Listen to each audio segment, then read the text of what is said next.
Colorado State volleyball season has kicked off here at Moby Arena. A split over the weekend, but a thrilling couple of matches. Hi, everybody. Matthew Wozniak back with your Colorado State volleyball update, being joined by head coach Tom Hilbert. Tom, let's first begin with Friday night. You brought in the number 12 team in the country. You knew there were going to be challenges. What did you do well to extend that to a 5-game match?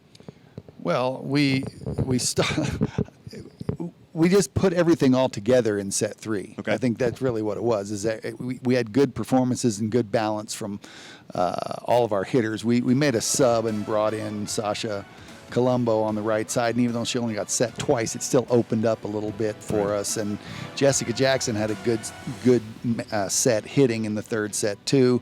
So that was really why we won set 3, and that sort of gave us some momentum. Then we kind of sneak set 4 out, and all of a sudden we're looking at a 5th set possible victory. Unfortunately, that one, it's a race to 15. That's right. Just an early point run, and Illinois just never looked back from that point forward. But I'm glad you mentioned a couple of players here. Obviously, the superstar for the night, the one who looked like she was equal, if not better athletically than the Illinois squad, was Brianna Runnels. Boy, she announced her presence with authority. She was fantastic in all facets, right? Yeah, she was great in every facet. She passed the ball well, she played good defense, and she was hitting with incredible velocity and height. And she was just in a zone, and she gets that way sometime in practice too. She's just in a zone. She's very serious, and you just let her alone and let her play. And we hope that we can get that out of her every time we play a big match. Of course, you bring in 7,745 strong to the whiteout here, a new volleyball attendance record. That must have felt really good when you walked in and saw everyone filling up, and boy, the students were here and the community came out as well, didn't they? They did. It was really an unbelievable college volleyball environment, regardless of sport. I think we've had 3,000 students at least, and we had the DJ going and getting everybody fired up, and people were loving the game of volleyball, and they were having fun during the timeouts. That's what an event is supposed to be. And I think anybody who was here would say that was as exciting as any athletic event they've been to, and I think any of our recruits and stuff that were here are probably like, hey, I would love to come here. Well, one of the things we talked about in our update last week was the fact that they storm Old Town, they take the kids out, and you go and look at different things. But it wasn't just the team going down to Old Town. You were out there working awful hard around town looking at different things. What other places did you visit as you were trying to hype up this match? We had done a lot of corporate visits going into this, and gotten the approval and sort of the endorsement of a lot of big companies in Fort Collins, and some of them bought big blocks of tickets, and we said, hey, don't buy the ticket just to buy the ticket. Right. We want people in the seats. And so I think we had a lot of people from New Belgium. We had people from the group real estate. We had people from Waterpick. I mean, it was a really great effort. How did you enjoy getting around town and introducing volleyball, maybe to some people who've heard about it, but this was an opportunity to really bang down the doors and go and get some people here. Must have been fun. It was really fun, and we hope that that's what happens, is someone gets a ticket from their boss and say, hey, come to the volleyball game, and they like it, and they're like, I'm going to buy season tickets, and they'll come back. You do those things one fan at a time, really, and that's the way we've been doing it for the last 20 years, and now we have 1,400, 1,500 season ticket holders. Yep. Great college environment here, not only for volleyball, but just about everywhere else. Moby can be a fantastic home court advantage. And the Rams proved that as they turned around, quick turnaround, as you welcomed in the Seahawks of UNCW on Saturday morning, 11 a.m. Didn't have a whole lot of time to think about it, but it was a 5-set match the night before. Were you worried about conditioning? I was worried a little bit. What I was more worried about was we need to make sure we come into that focused and not think it's going to be an easy victory. We need to be our best version of ourselves, and I think our players pretty much did that. Yeah. With Jessica Jackson had a great match against UNCW, and that was good. And the other fun thing about not just UNCW but also Illinois is both of those teams had 2 Colorado players on them, and UNCW had a Fort Collins kid. So that's fun, I think, for them to come back into Moby Arena. Indeed, it is. And you mentioned balance just a minute ago. Your middles, in particular, were far more effective against UNCW. We'll talk with our player of the match, Paulina Hogard-Jensen, in our next segment. When you look back on that, did you make a concerted effort to say, okay, maybe the talent matchup, maybe the size matchup goes in our favor here so we can more focus on Kirsty and Paulina? Yes, we did feel that way.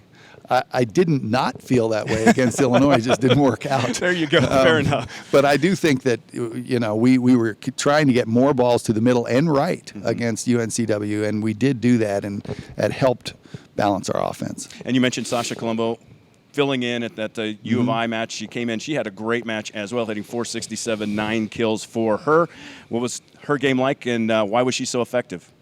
She was effective because she knows how to sort of chop balls around the block. She does have good vision of the block. She's played the opposite position before, even though we list her as a middle. And, she can hit a tempoed set, and she can see the block, and she's got, some game savvy, and that really helped us. Colorado State learning about themselves as this campaign just kicks off. A split here at home. They're 1-1. Next match on the road for the Battle of the Front Range as they take on the Bears of UNC Greeley. Now look, University of Northern Colorado, they took Illinois to 5 sets. They swept UNCW. They're going to present a challenge. What's ahead? They're as good as I've seen in UNC Team B. They've got very good talent in all positions, and their setting's really good too. So this will be a challenge for us. We need to approach it the right way because they're good. They're good. First time out on the road for Colorado State. They will travel down the road to Greeley to take on UNC, and then it's right back here over the weekend. Well, a whole lot of volleyball here at Moby Arena, not just the Rams. A handful of very talented squads coming in. The Rams will take on Cincinnati at 11 a.m. on Saturday. Then 7:30 p.m. the same day will be Florida State. Then a rare matinee on Sunday, 1:30 against TCU. Boy, you've got an awful lot of work here. How do you get your team ready for 4 matches in basically 6 days? Well, we try not to practice that much, believe it or not. Okay. We just do our preparation phase of our practice, then we go play the match. We'll come back, and Wednesday and Thursday we have a little bit more time to do some things. Friday we'll go back into a preparation phase, and then we probably will just do that once, and then Saturday we'll just watch film and play, Okay. Colorado State, a busy schedule. 7:30 p.m. is the first serve in Greeley on Tuesday. Not too far to travel to go support your Colorado State Rams. Coach Hilbert, thanks for your time. You bet. We'll be back with Paulina Hogard-Jensen after this short timeout on the Colorado State Volleyball Update. It's Nissan's Bottom Line Model Year-End event. Get big clearance savings on the last of our 2018s. Like Rogue, with available Pro Pilot Assist. Get a low $199 per month lease on Rogue, or get 0% financing for 60 months on 13 models. But hurry, the Bottom Line and our 2018s are almost gone. Get to Nissan, proud supporter of college athletics. Rams and Buffs have been traveling the world with Semester at Sea since 1963. Semester at Sea Voyagers explore 10 to 13 countries across 4 continents in a once-in-a-lifetime semester. Whether you're a high school student, current undergraduate student, or an adult adventurer, we are now welcoming spring and fall applications. Visit semesteratsea.org to learn more about student and lifelong learner voyages. Best of luck to both teams.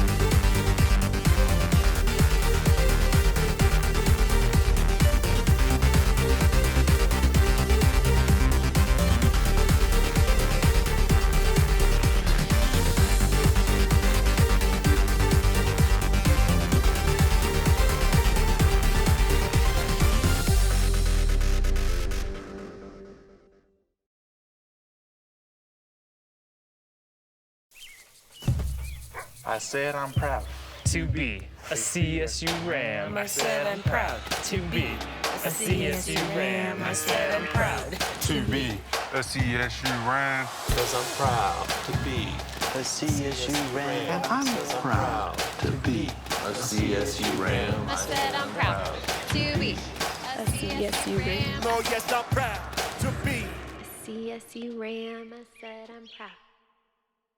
Welcome back to Moby Arena and the Colorado State Volleyball Update. Pleased to be joined by our player of the match last time out at UNCW, Paulina Hogard-Jensen. Paulina, a great match for you. We'll talk about that in just a minute. But our guest last week, Katie Oleksak, she spent her summer over in Europe playing. Did you spend your summer here in the United States playing, or what did you do? No, I was also in Europe, not playing, but I was in Europe. Our national team schedule changed, so unfortunately I didn't get to play this summer, but I had a lot of free time. I visited my current roommate in Germany.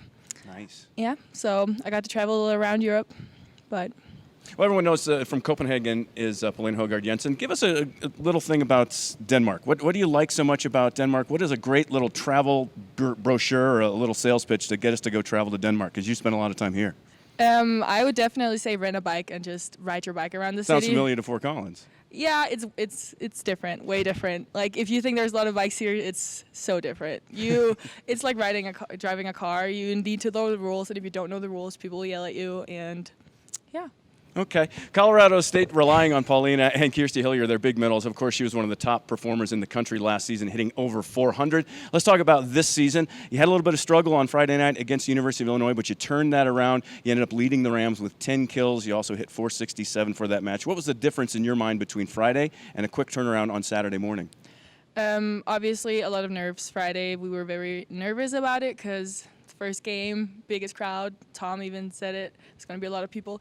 After the game, Katie said, we need to figure out what happened. And I said, I don't think we need to figure anything out. I think we got it. And I actually didn't change that much. I think we just got together and got in the groove again one more yeah, time? Easy to find? Yeah, I didn't even want to talk to her about it because I feel like there wasn't really anything to talk about. Well, heck, you didn't have a whole lot of time either. I mean, you go 5 sets on a Friday night, you turn around, you're playing the next morning, so yeah, you we can't live ruminate together, too so. much. There we go. We could talk about that's the insider info we're looking for right here, so you can't get away from it no matter what. Well, how was your lead up here? Obviously, you're a big contributor. You're expected to do a lot of things. Has your role changed at all from last year, or are you still just working on the same things and hope to fulfill your duties here? It's definitely changed, and I noticed that I need to talk more, which is something I'm working on because I've always just been that player that just played volleyball. And I also talked to Tom about how other teams are going to try scheming more towards me, and I'm probably going to get more blockers, so I need to figure out how to work with that. When you're the the number second hitting percentage player in the entire country last season, how do you improve on that? What do you work on now that can get better? Are you trying to hit 500 now? What's going on? Yeah, Emily said, well, be number one this year. But it's that simple then, huh? Yeah, no, it's definitely going to be harder to get kills. Like I said, more blockers. And I'm going to try to just also improve on other areas. So I really want to be the serving middle this year. Yep. And blocking wise, because I wasn't satisfied with that last year. I was just going to ask you about that. Of course, Paulina ended the fourth set with an ace against Illinois. Obviously, you said you want to be the serving middle this time. Is that something you worked on an awful lot, or was it just something that we didn't really see a whole lot last year? I think Kirsten and I don't know, it depends on who had a good game, and it's probably going to be the same this year. But we've worked a lot on serving in practice with everyone, so we'll just see. You got a big weekend coming up. You got 3 matches, and then it's going to be hitting the road, taking on some great competition. What are you looking forward to individually and for your team this weekend in a very, very tough schedule? It's going to be super fun because last year this was like our highlight weekend, and when Michigan came here. Mm-hmm. They're all really good teams, so we don't have an easy match this weekend. And, yeah, big girls. We're going to get good blocks. I'm excited for that. Hitting against some good blockers, too. Final question for you. Obviously, you mentioned that attendance record, 7,745. You played in front of the whiteout. Obviously, we know what it was like sitting in the stands on the outside looking in. How was it for you as a player? What was the experience like?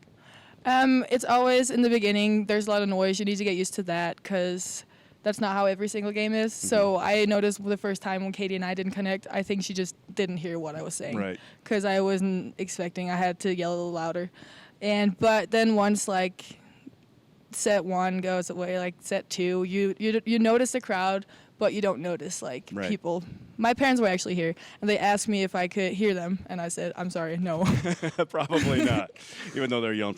You want to do it again next time, get another 7,000 in here? Yes, definitely. Excellent. So it's your play that makes it possible for Colorado State to be so successful here at Moby Arena. Paulina, thanks so much. Thank you. That's Paulina Hogard Jensen, and you've been watching the Colorado State Volleyball Update.